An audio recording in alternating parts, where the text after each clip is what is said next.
Or go to mypillow.com. Use the promo code and save over 50%.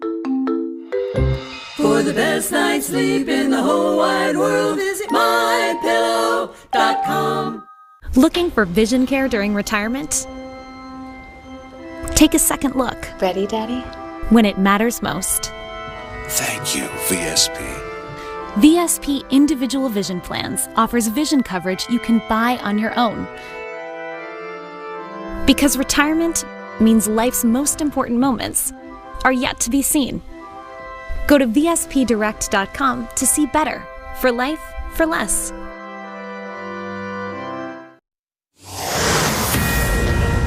A Fox News alert, President Trump making his first ever trip to the State Department for the ceremonial swearing in of his new top diplomat. Welcome to a brand new hour of America's Newsroom. I'm Sandra Smith on this lovely Wednesday morning. Indeed it is. I'm Bill Hemmer. Good morning. Good morning, to you, Sandra. State Department about to be a more critical asset in this administration. Mike Pompeo swearing in, coming after his first speech at the State Department yesterday since his narrow confirmation vote about a week ago. He acknowledges he's got a lot to learn while pledging to reinvigorate American diplomacy. As people, I'm confident that I know who you are. I know that you came here. You chose to be a foreign service officer or a civil servant or to come work here in many other capacities and to do so because you're patriots and great Americans and because you want to be an important part of America's face to the world. My mission will be to lead you and allow you to do that. Let's go live to our very own Rich Edson at the State Department this morning. Rich, this ceremony is really highlighting the trust the president has in Pompeo as we're serenaded.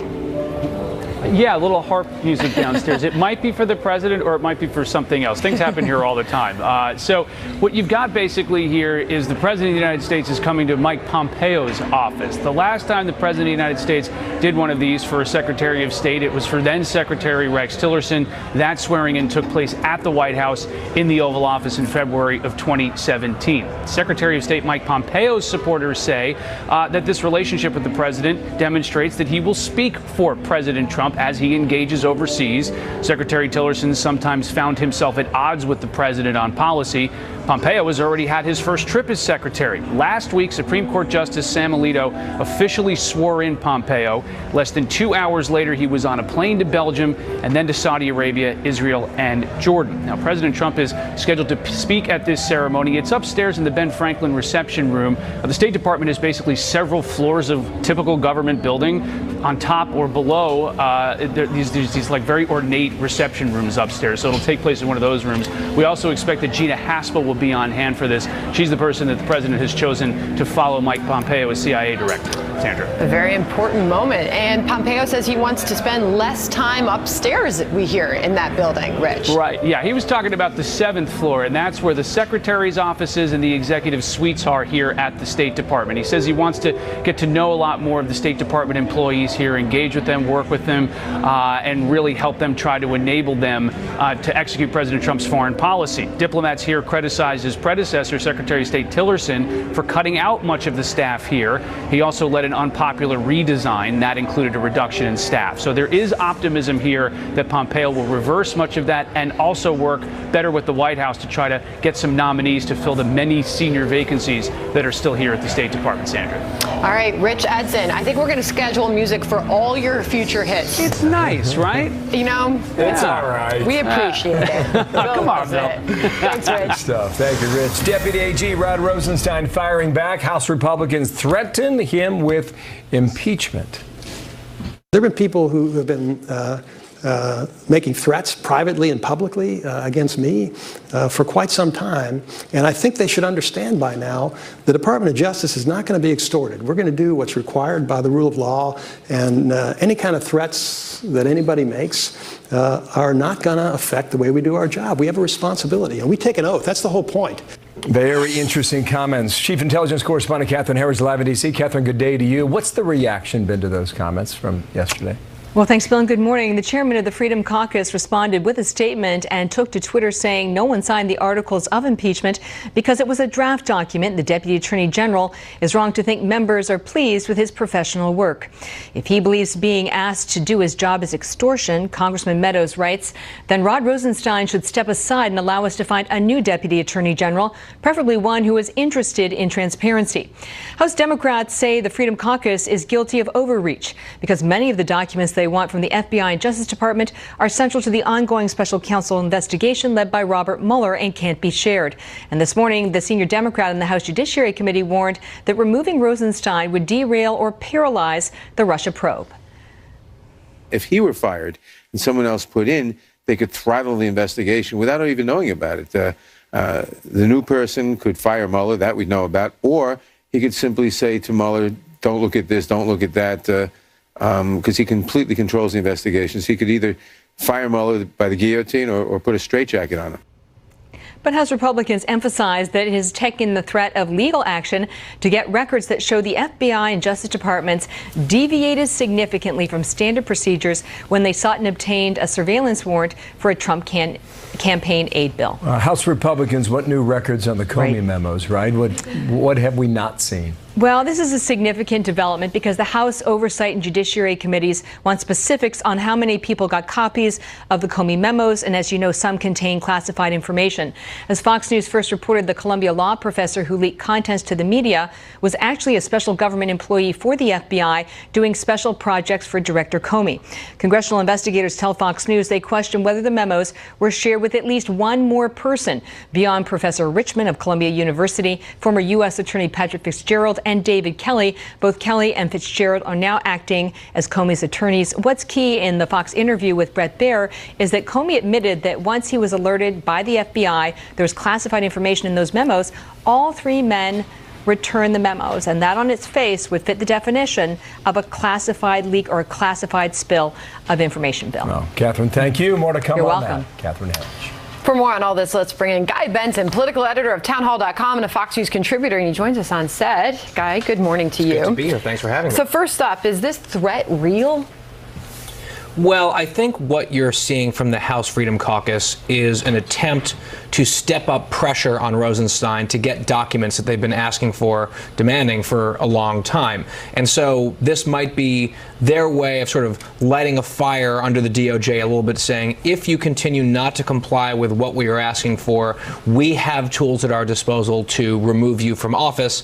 I think Rosenstein may have been wise to basically ignore that or say we're doing this as quickly as we can, as opposed to ratcheting up and raising the temperature a little bit. But he came back and referred to it as extortion, so the war of words, I think, escalates.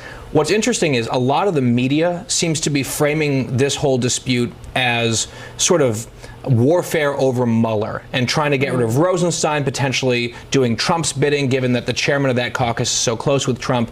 There is certainly a subtext to all of that, but specifically this anger and this frustration on the part of the House conservatives is related to document release. It's not saying Rosenstein, should be removed from office because of Mueller necessarily. Well, former chairman of House Oversight, Congressman Jason Chaffetz, was here earlier this morning, and he was fired up about this. Listen.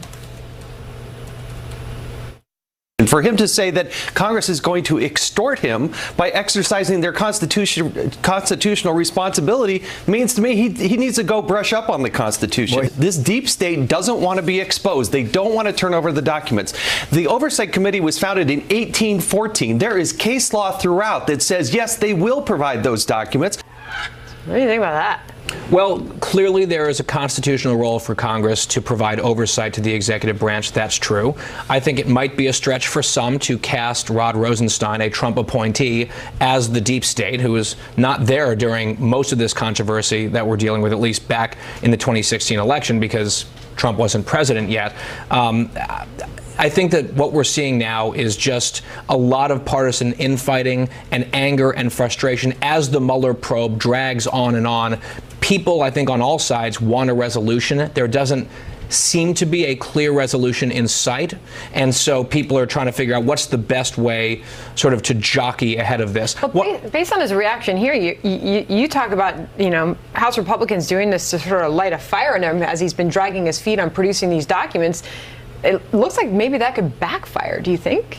It's possible. The other element of this, Sandra, that I'm interested by is it seems like the House Freedom Caucus is drafting up these potential documents or articles of impeachment to apply pressure on a point where the pressure was relieved not very long ago. Just a few days ago, there were agreements reached with two Republican chairmen, Goodlatte and Gowdy, on this very issue of document release, where they both sides came to an agreement, apparently not good enough for certain members of the House Freedom Caucus. And now Trey Gowdy wants more documents, right? Which is fair. This is the House's job. I see both sides here. Interesting stuff. Guy Benson, always good to see you. Thank you. Good to have you, Guy. Later this hour, as mentioned, President Trump heads to the Department of State. He is there for the official swearing in of Mike Pompeo.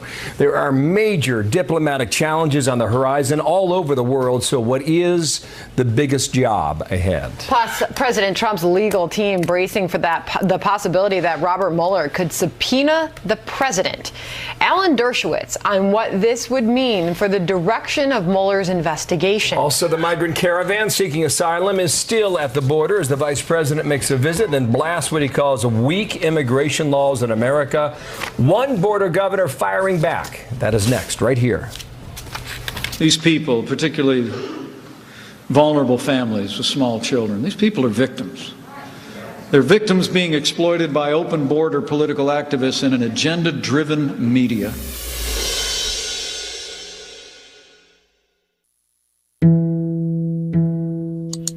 We came here for the friends.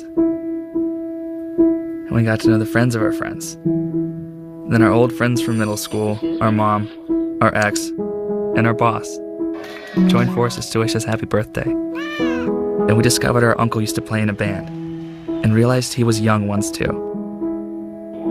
And we found others just like us. And just like that, we felt a little less alone. But then something happened. We had to deal with spam, clickbait, fake news, and data misuse. That's going to change. From now on, Facebook will do more to keep you safe and protect your privacy, so we can all get back to what made Facebook good in the first place. Friends. Because when this place does what it was built for, then we all get a little closer. Look, cleaning the outside of your windows is a real chore. And who wants to climb a dangerous ladder just to get to the second floor? Not anymore. Hi, I'm John Florell, the Fuller Brush Man. And this is Full Crystal from the Fuller Brush Company. The fastest, easiest way to clean all of your windows in minutes, not days. Just add the cleaning crystals, attach it to any garden hose, and away you go. The secret is in the Fuller cleaning crystals that dissolve dust, dirt, pollen, and grime in no time. And here's the best part. You don't have to remove your screens because Full Crystal cleans them too. Watch what I'm gonna do. This screen may look clean, but look how Full Crystal blasts away the dust, pollen, dirt, and grime while it cleans your window at the same time. And that'll save you a ton of time. Look, even with the ladder, you couldn't reach that window. But with the Full Crystal Power Sprayer, you can clean windows up to 27 feet high. Simply aim, spray, and walk away, leaving your windows spot-free, streak-free, and with both feet securely on the ground. For a clean so clear, your windows will virtually disappear. Plus, it's completely safe for all of your plants, lawns, shrubs, and flowers. And watch this. Full Crystal gives you the power to blast away cobwebs, dirt, and debris from shutters, gutters, and overhangs. Use it to perfectly power wash patio furniture. And simply touch the switch between suds and rinse for a spot-free clean on your car, truck, boat, or RV. Call or go online now to order the complete Full Crystal system with enough cleaning crystals for up to 20 windows for the factory direct price of just $19.99. But order right now and we'll double the cleaning crystals. Enough for up to 40 windows, just pay a separate fee. And remember, it's from the Fuller Brush Company, so your satisfaction is 100% guaranteed. Call or go online to buyfullcrystal.com. You know what they say about the early bird? He gets the best deal on the perfect hotel by using TripAdvisor. That's because TripAdvisor lets you start your trip on the right foot by comparing prices from over 200 booking sites to find the right hotel for you at the lowest price, saving you up to 30%. You'll be bathing in savings. TripAdvisor. Check the latest reviews and lowest prices. A new legal hurdle now for DACA. 6 more states that include Alabama, Arkansas, Louisiana, Nebraska, South Carolina, and West Virginia now joining Texas in a lawsuit to end the Obama-era program designed to protect people illegally brought into the U.S. as children. The policy, which grants work permits to about 700,000 undocumented immigrants in America. A Fox News alert, hundreds of migrants still at our southern border, all seeking asylum here in the U.S. The tense situation sparking a war of words between Vice President Mike Pence and California Governor Jerry Brown. Pence saying the caravan is a deliberate attempt to undermine U.S. laws. Here's Governor Brown firing back. The Vice President said yesterday that the border is a problem in that particular area for the whole country. I think Pence is a problem for those. Let's bring in our panel on this. Capri Cafaro, American University School of Public Affairs executive in residence and a Washington Examiner contributor, and Rachel Campos Duffy, a Fox News contributor. Good morning to both of you. Good morning. Capri, what do you make of the governor's words there?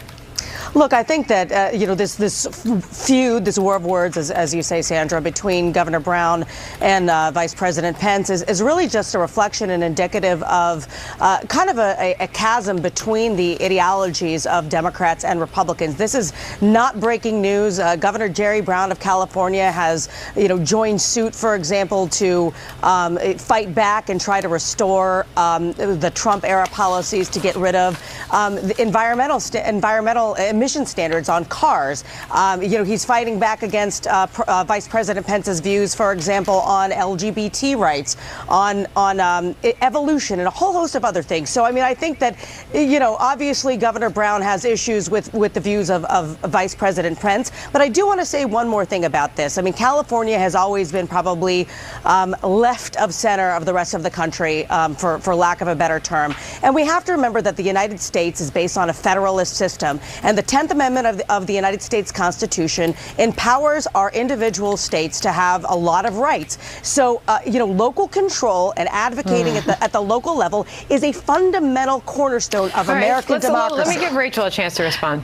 Well, Capri is wrong. Immigration, states can't create their own currencies. They can't have their own military. I got cut off. I'm not disputing that. I got cut off. And they cannot do immigration laws on their own. Immigration is the purview of the federal government. And I think that this caravan. Hold on, Rachel, go ahead. I think nobody cares what Governor Brown has to say about immigration. They elected Donald Trump, who really understands where the American people are at. They want to be compassionate to people who want to come to our country legally, for those who were brought here as the dreamers, those who were brought here by their parents. He wants to find a solution for them, and he probably will even legalize the 11 million who are already here. But we can't do that as long as our border is porous and people are coming over. And this caravan, frankly, has been a PR fail. All it's done is highlight how dysfunctional our immigration asylum system is.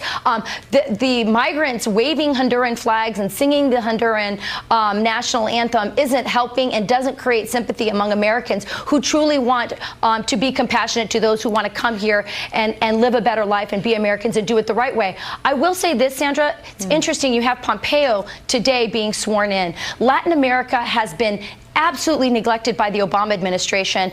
They were, governments have fallen into their security problems have gotten worse. Their economic problems have gotten worse. In many cases, the Obama administration has appeased many of those leftist governments that are now falling apart. And this is what their problems come north. The Trump administration is now getting Pompeo in. We still, up to now, do not have an assistant secretary of state for the Western Hemisphere. Perhaps now we will start to deal with Latin America because their problems become our problems. I agree. I do agree with that. All right, Capri, get back in here. But, it's interesting because Jerry Brown's words, even though he's on the other side of the argument, echo what we heard the other day from the Attorney General Jeff Sessions, saying this is a deliberate attempt to undermine our laws and overwhelm our system, talking about that caravan at the border. There's no question it highlights, the shortcomings of our immigration laws in the United States. And I think that, as mentioned earlier about, for example, providing asylum or some kind of relief to dreamers and to others, and trying to exhibit some level of compassion for undocumented individuals trying to come here, members of Congress need to act. And that means Democrats and Republicans alike. We did see a number of bills come forward in the United States Senate in the last few months, and guess what? They came up short. Democrats and Republicans couldn't come together. They utilized this as a ping pong. Individual human beings as a political ping pong. Come on, we need to come together. Capri, it's very obvious. The Republicans and Donald Trump had a solution for the Dreamers, and a only 4-pillar 30 program. and only 39 members of the United States Senate voted for that solution. That means that Republicans didn't step up. The point is, there is a solution to be had. The Democrats have been blocking it because they like having this problem. And the Democrats need to get their act together for political too. reasons. All right. Democrats need to get their act together, too. It was interesting also, Mike Pence went on to say, make no mistake about it, these families, often women and small children, are the victims. They're victims of open border advocates who support and encourage them to take a long and dangerous trip. Dangerous human trafficking. You both have a lot to say on the issue, and this is the debate that will continue. We'll keep watching it. Thanks to both of you. Thank you. Good debate, too. We have seen our share of car chases, but here is a new one. A long police chase that lasted for hours. What investigators found inside of an RV on the run when that vehicle was finally ditched. It's coming up, Sandra. Plus, Facebook rolling out major changes for the social network. Is this enough to win back the public's trust? And what I've learned this year is that we need to take a broader view of our responsibility. It's not enough to just build powerful tools. We need to make sure that they're used for good, and we will. This program is brought to you by Subaru. Love, it's what makes a Subaru a Subaru. I was born during the winter of '77. I first met James in 5th grade. We got married after college and had twin boys. But then, one night, a truck didn't stop. But thanks to our Forester, neither did our story. And that's why we'll always drive a Subaru.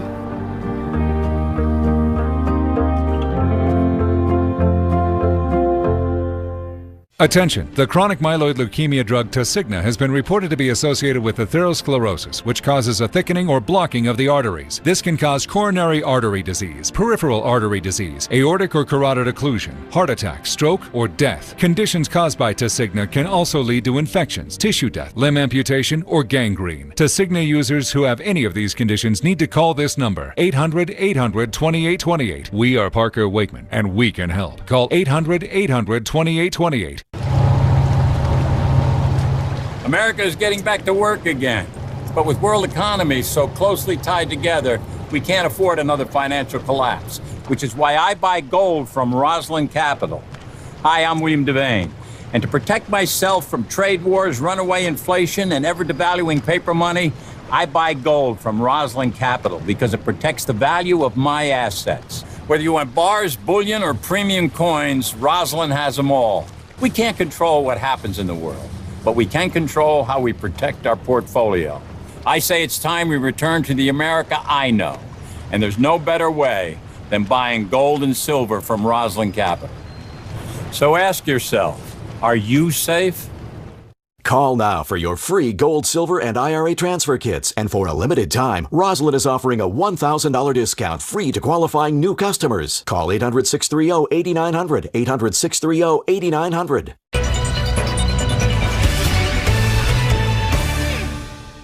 Season after season, year after year, customers have found that when it comes to replacing their windows, there's only one company to call, Renewal by Andersen. Call 1-800-472-6420 now. So what makes Renewal by Andersen so good? Fibrex material, an innovative composite material exclusive to Andersen that provides strength and durability, far surpassing vinyl. In fact, it won't warp or bow over time like vinyl does. Get the window replacement solution proven to stand the test of time, plus the peace of mind that comes from a superior service experience. That's Renewal by Andersen. Call 1-800-472-6420 today and get 20% off your entire order with this exclusive TV offer. Again, that's 800-472-6420 for 20% off. Plus, get no money down, no interest, and no payments for 12 months. Renewal by Andersen, the better way to a better window. Call 1-800-472-6420 now.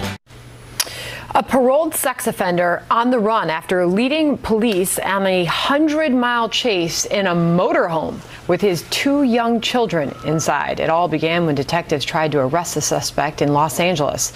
The chase heading up a freeway, the driver ditching the RV in Bakersfield. Both kids found safe inside, but no suspect. Police warning he's armed and dangerous. You're going to be able to use this tool to see the information about the apps and websites you've interacted with. You'll be able to clear all this information from your account, and you'll even be able to turn it off, having this information stored with your account going forward. Or your Facebook won't be quite as good while it relearns your preferences. But after going through our systems, this is the kind of control that we think that people should have. See, it's that simple. Facebook CEO Mark Zuckerberg rolling out new features designed to give users more control over your information, we think. Yeah. Tech expert Brett Larson, Fox News Headlines 24/7. Good day to you. We call on you because you used to write for, what, Wired Magazine? Macworld Magazine. Okay, right on. Follow all things technology. All things technology. So you heard Zuckerberg's overture. Yeah. What do you think of what he's trying to do here? It's funny the way he says it. We think this is what people want to have. No, people have wanted this sort of all along. Not necessarily all along, but once learning everything we know that Facebook knows about us, it was very startling.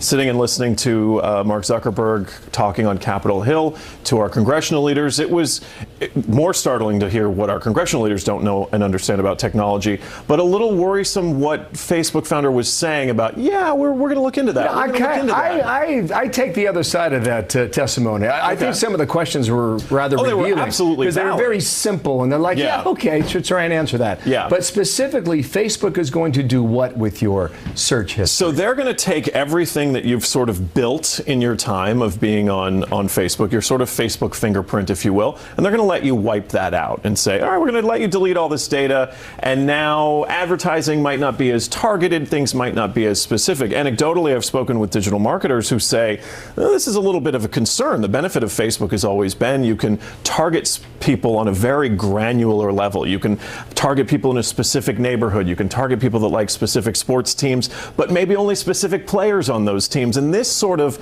ability may go away with the ability to erase all of your history. So there's your search history. Right, your search history and everything you've sort of done. FoxNews.com, okay, that goes away. But Brett Larson does not disappear. I do not disappear. Online. Right, and things that you've posted don't disappear unless you delete them. Photos that you've shared, Facebook friends that you have, groups that you're a part of, those sorts of things are all going to stay in your Facebook sphere of information. And we should also mention, Facebook isn't the only online media giant that is collecting copious amounts of data about you. Google does the same thing. In some respects, Twitter does that. So you're not necessarily in the clear. And I think what we saw here with the congressional testimony and as we continue to go down this path of social media is we're not all really clear what it is exactly that these companies do. We know that we get this stuff for free. It's free to search Google. It's free to access Facebook. It's free to use Twitter. But that's because that's not the product. We're the product in all of these instances. These companies want to find out as much about us as possible so that they can sell us things as best as possible. I'm curious to know what his play is, because he's about making money, right? Oh, yeah. And if you're going to damage the search engine that puts you at risk for advertisers because it's not as precise, you know, what's his calculation? I think it's got to be a bit of a gamble. He has to have come away from all of the controversy over the past several weeks that we've seen and think we got to do something. They're not necessarily losing a lot of users, but they could potentially do that. I think it definitely raised a red flag with a lot of Facebook users saying, wait a minute, what's going on here? I thought I was just seeing pictures of puppies. That's what you've gauged since the testimony 2 weeks ago? Yeah, I think more tech-savvy people have known all along what's happening. I think the average user doesn't doesn't really understand exactly how much data is being collected, where is that data going. We saw with the Cambridge Analytica. I didn't know my data went there, but I got a warning that it did. So I think we're learning. We are learning a lot. And Facebook's going to go into the dating business too, I hear. Yeah, I hear that's going to be great. Yeah. That's what I want, a data Russian bot. Well, it's worked for others, so why not? Online dating, I give it a thumbs up. Thank you, Brett. Thanks, Bill. Mike Pompeo to be sworn in as the Secretary of State about 30 minutes from now. There are big challenges ahead for the ex-CIA director, former National Security Council spokesman Michael Anton joins us next to talk about what he is up against. Also in a moment, the most closely watched race, one of them anyway, in the midterm elections. Where does the West Virginia Senate primary stand after last night's debate? Live in primetime here on Fox. Donald Trump was a Democrat. Ronald Reagan was a Democrat. It's the people who follow their values and put their values first rather than their party registration.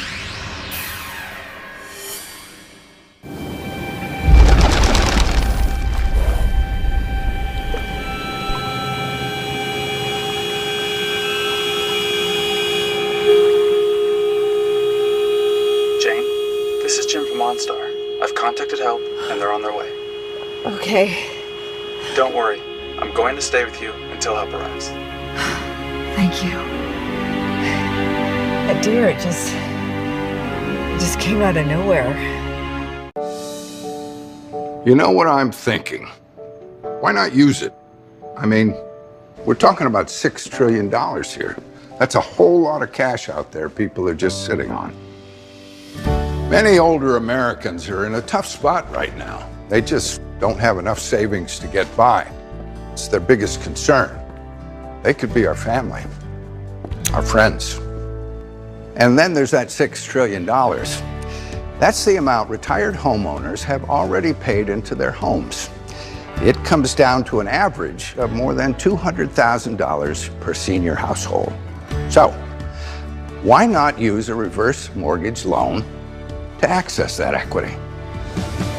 Find out more. Call us today to receive a free information kit complete with a DVD presented by Tom Selleck. The kit will help you understand more about a reverse mortgage, decide if it's right for you, and the simple ways you need to qualify. Call 1-800-815-1955. The reverse mortgage loan from AAG uses your built-up home equity to give you cash now and when you need it in the future.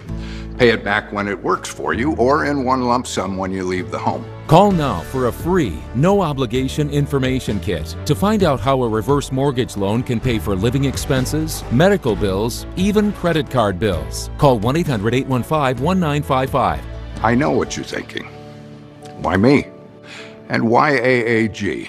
Well, I've done my homework, and I know how dedicated AAG is to helping retirees in a caring, ethical way. I trust them. I think you can too.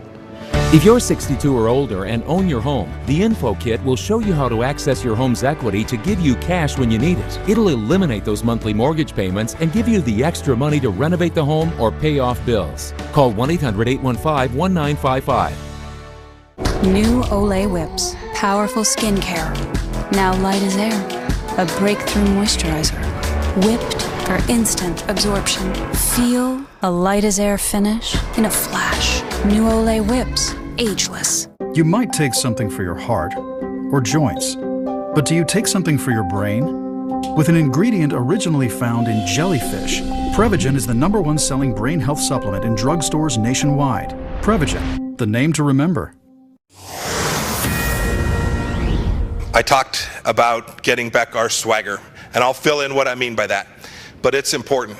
The United States Diplomatic Corps needs to be in every corner, every stretch of the world, executing missions on behalf of this country, and it is my humble, noble undertaking to help you achieve that. Really impressive opening day speech there. Mike Pompeo looking to boost the State Department morale.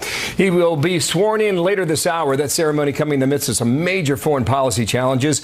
Want to bring in former National Security Council spokesman Michael Anton. Michael, welcome back and good morning to you there. Thanks, so the president will be there later this hour as well. We await that arrival. You know, he flew to the Middle East, taking on Israel, Jordan, Saudi Arabia, addressing that issues straight away. Well, what do you think about that comment about the swagger? The State Department. I think you said it, that morale was low at the State Department. It has been for a while. But I think one of the things that's extraordinary about Mike Pompeo is that, there's an adage in Washington that, especially for a Republican cabinet appointee, you kind of can keep your building happy, meaning the permanent civil service, the bureaucracy, or you can keep the president happy, but it's hard to do both.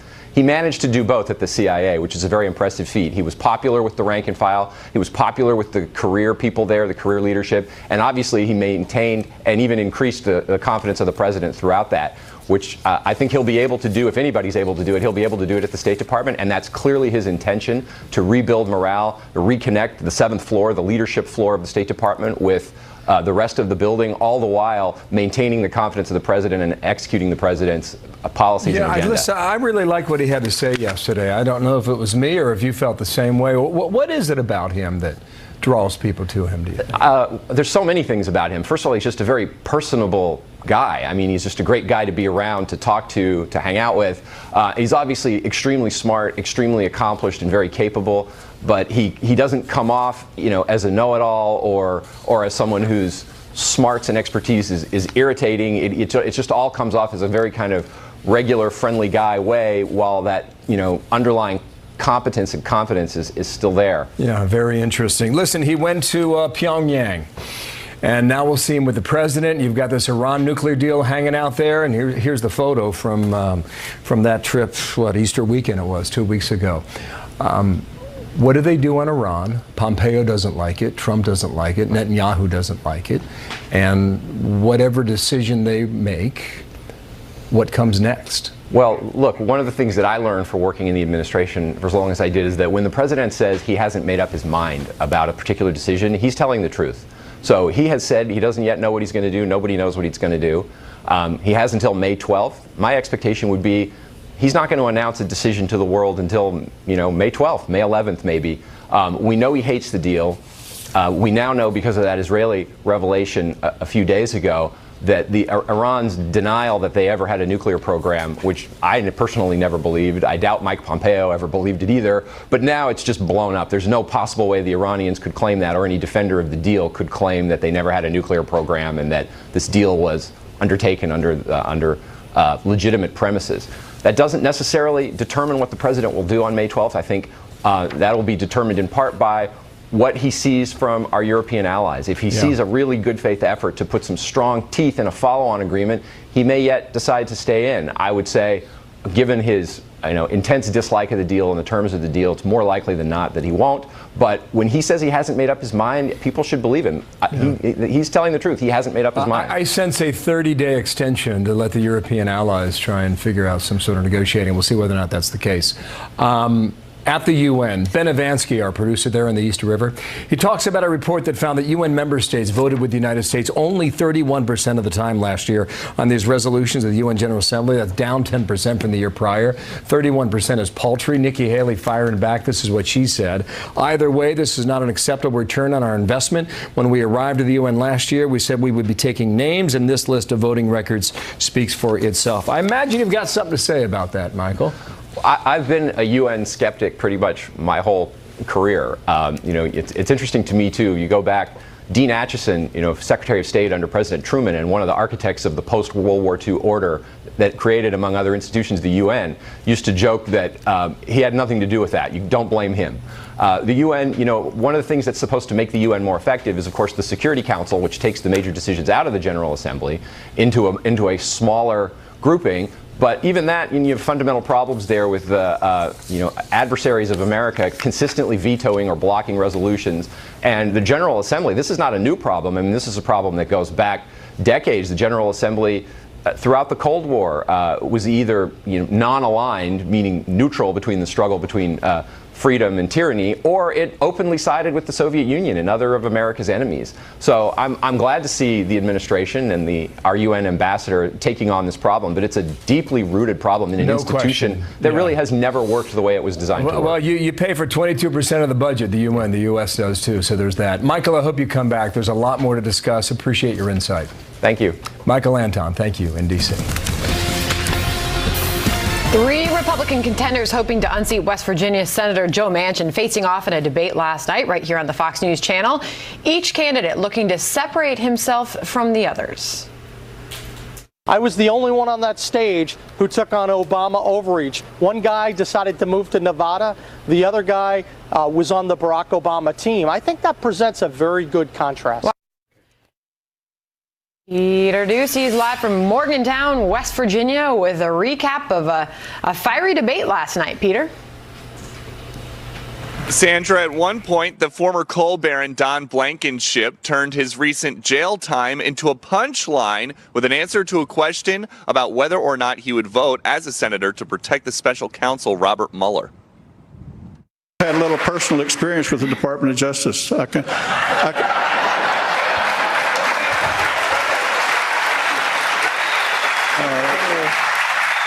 They lie a lot too. So, you know, it's one of those things where when you know what really goes on in the Department of Justice, you wonder where this country's going. It's really crazy.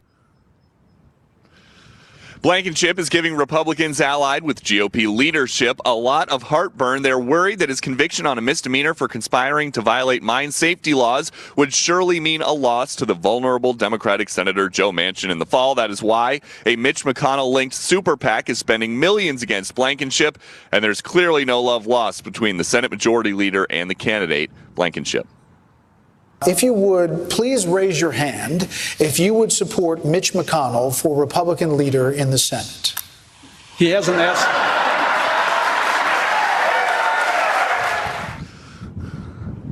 The other two on stage, Congressman Evan Jenkins and Attorney General Patrick Morrisey, spent most of the night hammering each other in some very personal terms. Morrisey assailed Jenkins for his past political affiliation as a Democrat, while Jenkins confronted Morrisey for his family's affiliation with drug company lobbyists. In this, a state gripped by the opioid epidemic, West Virginia has the highest rate of deaths by overdose anywhere. If you want to see what the problem is, it is the pill pushers. Did your mom ever tell you that we should wash your mouth out with soap with those lies? All three men were very well received by a very engaged crowd in the theater, but most voters were watching from home, and they've got 6 days now to pick a challenger for Senator Manchin in the fall. Sandra?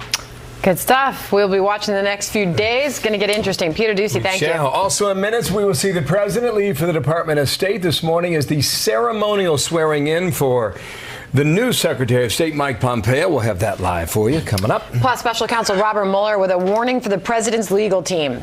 Alan Dershowitz joins us live next.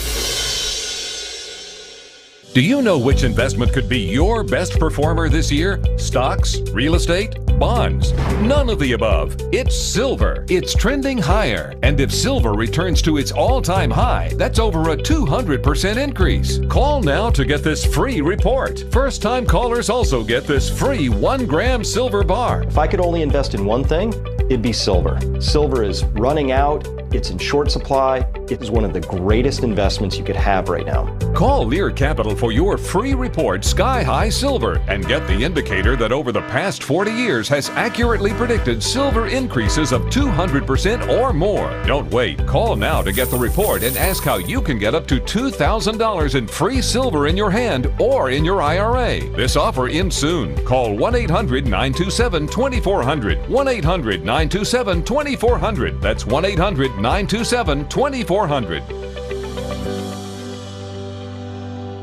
You wouldn't accept an incomplete job from anyone else. Why accept it from your allergy pills? Flonase relieves your worst symptoms, including nasal congestion, which most pills don't. Flonase helps block 6 key inflammatory substances. Most pills only block 1. Flonase. Golden Corral is off the hook with the ultimate lunch, just $6.99 when you buy a drink. Texas barbecue beef, boneless wings, and more. It is on, but it won't last long. The $6.99 ultimate lunch. Your choice rules. I lost 50 pounds on Jenny Craig, and you can too. Introducing Rapid Results by Jenny Craig. Lose up to 16 pounds in just 4 weeks. Pasta, pizza, burgers. You get to eat really good food 6 times a day, and you don't even have to cook. The program includes a personal weight loss expert who understands men. None of that group meeting stuff. This is the best program for a busy guy. Now lose 16 pounds for $16 plus the cost of food, and get $100 in free food. Hurry, this offer won't last long. Do you have a life insurance policy you no longer need or can't afford? Now you can sell your policy for an immediate payment. We bought life insurance when our kids were young to protect their future. Our young has just turned 40, and we no longer needed the coverage. That got us to thinking about letting our policy go. So I did some research and called Coventry Direct. I learned that you could sell all or part of a life insurance policy, even a term life policy. Turns out, people have been selling policies like ours for the past 15 years. Who knew? We sold our policy. Now we have money to help with the medical bills. And to add to our retirement. If you have $100,000 or more of life insurance, you may be a candidate to sell your policy. Call 1-800-471-6800 or visit CoventryDirect.com for a free information packet. 1-800-471-6800. Coventry Direct, redefining insurance. Former Trump attorney John Dowd confirming to Fox News special counsel Robert Mueller warned he could subpoena the president, forcing him to testify before a grand jury if Trump refuses an interview with Mueller's team. President Trump tweeting, "There was no collusion. It is a hoax, and there is no obstruction of justice. That is a setup and trap." Alan Dershowitz is a Harvard Law professor emeritus and the author of Trumped Up: Criminalization of Politics Endangers Democracy. Professor, we appreciate your time this morning. Thank you. A huge story and a huge development in all of this since Fox News has been able to confirm that is a possibility, and he has thrown that out there. Will Robert Mueller try to force the president's hand? Well, many, many months ago on Fox, I said that was going to happen. That's why Mueller has the ultimate card in his hand, the subpoena card, because if you subpoena the president, he has to go in front of the grand jury without his lawyer, without any opportunity to limit the questions. But it gives the president some options, too. He can challenge the subpoena in court. He can go to the federal district court, the Court of Appeals, the United States Supreme Court. He can argue, A, that you can't subpoena a president in a criminal case in front of a grand jury. He'd probably lose that broad issue. He can then argue that you can't ask a president why he engaged in acts that are authorized under Article 2 of the Constitution. He may well win that argument. And then he might argue that you can't ask me questions that go beyond the scope of the special counsel's authority, namely to my business dealings before he became president of the United States. And he may win or may lose that. It's unclear. But I think he'd be in a better position challenging this legally than sitting down with the special counsel and answering that list of 40-some-odd questions that are so open-ended, so vague, and so general. Yeah, if I could get your take on that, because the confirmation of this possible subpoena is coming just a day after we learned about and obtained the list of questions that Trump's legal team believes Mueller wishes to ask him. What did you think when you went through each of those questions? Well, I thought they were not well-crafted questions. They probably weren't crafted by the prosecutor. They were probably just notes taken by the defense team, but they certainly show areas of interest. They show me several things. One, they show that Rod Rosenstein must be recused from any further participation in the obstruction of justice part of the case because he's a central witness. They asked him the question, why did you fire Comey? And the obvious answer is because I got a memo from Rosenstein. Why don't you ask him why he wrote me a memo telling me that I can fire Comey? So it seems to me that these questions put a real onus on Rosenstein to recuse himself. Do you have any idea? Second, they tell me that there's no limitation on the questions. They can ask questions in any areas. And third, plainly, they want to ask him questions that give him an opportunity to ramble on and perhaps give them information they don't have or say things that are contradicted by information they do have. If the president agrees to the subpoena, you're saying he has the ability to fight it, and you listed the ways that his team could do that. But if he agrees to the subpoena and sits down to these questions, where does this end up?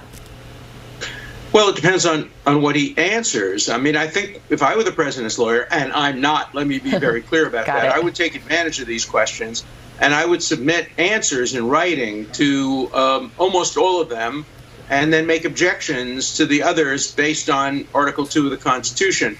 And then tell the American public, look, I've answered all these questions. Why are they trying to bring me into a grand jury?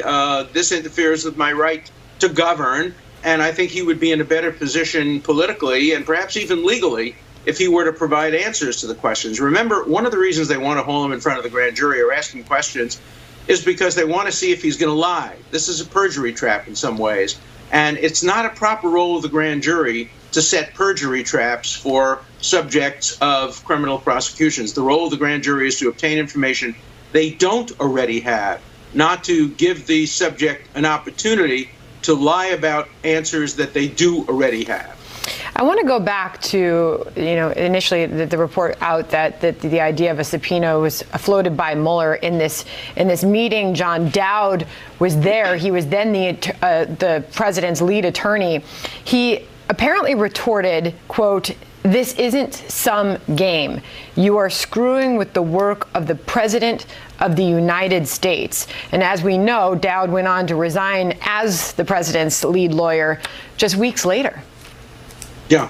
Well, I think the reason that it is given for why he resigned, and I understand it, is he gave advice to the president, namely not to willingly testify. And the president said publicly that he wants to testify. And, if you're going to be somebody's lawyer and you're in a trusted relationship, there has to be trust on both sides. And there has to be a willingness to accept the advice of the lawyer. And so I understand why Dowd left the case as his lawyer. And I would think any good lawyer at this point would advise the president to do everything in his power not to testify unless he was compelled by a court to do so. Each time is obviously different, but historically, have other presidents faced subpoenas? Well, it's interesting that, of course, President Bush never faced a subpoena for pardoning Caspar Weinberger and 5 people on the eve of their trial, even though the special prosecutor in that case said that was part of a cover-up, an obstruction of justice, an attempt to end the investigation. But nobody dreamed of subpoenaing the president for that. President Clinton was subpoenaed, but for matters relating more to his alleged sexual activities than for matters of governance. But and of course, Nixon's tapes were subpoenaed, so we have some precedent on all sides of this issue. But every case involving a president is different, and it's hard to predict how this Supreme Court would come out if the president refused to answer specific questions that went to his state of mind about why he engaged in acts that are constitutionally authorized under Article 2. I think that would be a very strong, a very plausible argument he could make to the Supreme Court. We certainly value getting your perspective on all of this morning, Professor. Thank you for your time. Alan Dershowitz. Thank you. Really fascinating stuff. The president's been tweeting on this, on the legal matters all morning. About 5 minutes ago, this came out, a rigged system. They don't want to turn over documents to Congress. That's in reference to the Chaffetz segment we did last hour. What are they afraid of? Why so much redacting? Why such unequal justice? And then he says, Sandra, at some point I will have no choice but to use the powers granted to the presidency and get involved. That's the second time now he's referenced getting involved just over the past couple of days. So we'll watch that and see what the legal implications are. In the meantime, we'll see the president in a matter of moments. They are gathered at the Department of State. Mike Pompeo will be sworn in a matter of moments, and we're waiting on the president to arrive. Come on back right after this. If you have moderate to severe plaque psoriasis or psoriatic arthritis, little things can be a big deal. That's why there's Otezla. Otezla is not an injection or a cream. It's a pill that treats differently. For psoriasis, 75% clearer skin is achievable with reduced redness, thickness, and scaliness of plaques. And for psoriatic arthritis, Otezla is proven to reduce joint swelling, tenderness, and pain. And the Otezla prescribing information has no requirement for routine lab monitoring. Don't use if you're allergic to Otezla. Otezla may cause severe diarrhea, nausea, or vomiting. Tell your doctor if these occur. Otezla is associated with an increased risk of depression. Tell your doctor if you have a history of depression or suicidal thoughts, or if these feelings develop. Some people taking Otezla reported weight loss. Your doctor should monitor your weight and may stop treatment. Other side effects include upper respiratory tract infection and headache. Tell your doctor about all the medicines you take and if you're pregnant or planning to be. Otezla, show more of you.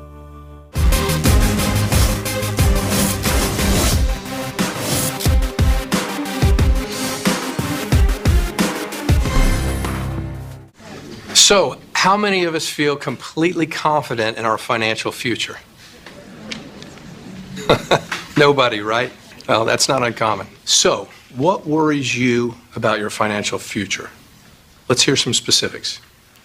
Yes, go ahead. I don't want to be a burden to my kids. When my husband died, it took almost all of our savings to give him a proper funeral. I honestly don't know if there's enough to bury me, let alone cover expenses should something happen. Can you all relate to that? So let's talk about solutions. One thing you may want to get in place is a guaranteed whole life insurance policy from United of Omaha Life Insurance Company, which is a Mutual of Omaha company. This is affordable coverage, which provides a cash payment which can cover funeral expenses, bills, and other financial needs, all from a company that's been doing the right thing for its policyholders for over 90 years. All you have to do is call or go online. Yes, sir. I need medical exams, things like that. No medical exams. United of Omaha Guaranteed Whole Life Insurance makes it simple. If you're between the ages of 45 and 85, you can call this number or you can go online and apply for coverage up to $25,000. Yes, ma'am. How will my kids make a claim if they need to? Just call United of Omaha. Most payments are on their way within 24 hours. Yes, sir. So I can get all this just by calling? Yes, just call this number and ask about a guaranteed whole life insurance policy, and the agent will help determine what's best for you. Make sure you call today. They'll take good care of you. If you're between ages 45 and 85, get up to $25,000 of coverage with a guaranteed whole life insurance policy from United of Omaha. No medical exam is required, and most payments are on their way within 24 hours. Call the number on your screen or visit us online today. The president is expected at the State Department for the swearing in of Mike Pompeo, his new Secretary of State. He will be visiting the State Department to participate in that swearing in ceremony. It is expected at any moment now. This is coming a day after Mike Pompeo visited the State Department. In a really interesting speech, he addressed hundreds of diplomats, staffers in the lobby of the State Department and promised to return swagger to the State Department. So what kind of swagger we've got today, huh? We are awaiting that swearing-in ceremony. We'll bring it to you when it begins. Stay tuned. In the meantime, a stunning discovery uncovered in territory taken back from ISIS.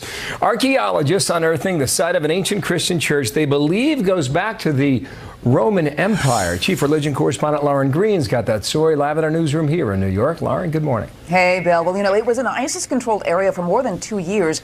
And while the Islamic terror group destroyed many ancient Christian and other religious relics and sites, this one they missed. And this story comes from our Fox News digital reporter on the ground in Syria, Holly McKay. In the city of Manjib, she was one of the first reporters to see what's believed to be an early underground gathering place for followers of what was then a brand new religion. This cave marks the entrance to what archaeologists believe is an early Christian refuge or secret church. And the steps, they lead down to where it was found beneath a heap of trash. The area below and the artifacts found inside date back possibly to the 1st century. There are crosses etched in stone, a Roman-era effigy carved into limestone, a limestone block, grave markers, arch fragments, and column bases. Remember, Christianity was deemed a dangerous cult by the Romans in the 1st century, and this area was controlled by the Roman Empire. So 1st century Christians were forced underground, meeting in caves and tucked away places. And for archaeologists, it's proof there was a significant Christian presence in this area since the religion began.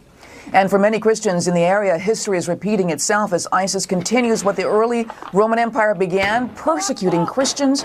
But thankfully, U.S.-backed Syrian forces have driven ISIS out of this area. And according to reports, the Vatican is now very much aware of this site and is reportedly going to send some of its experts to investigate. Wow, it survived. Wow. Yeah. Lauren Green, thank you. Sure. Great story. Mike Pompeo officially confirmed as Secretary of State last week, but in minutes, the former CIA director will be formally sworn in. We will have it for you live next. This is a tomato you can track from farm to pot, to jar, to table, and serve with confidence that it's safe. This is a diamond you can follow from mine to finger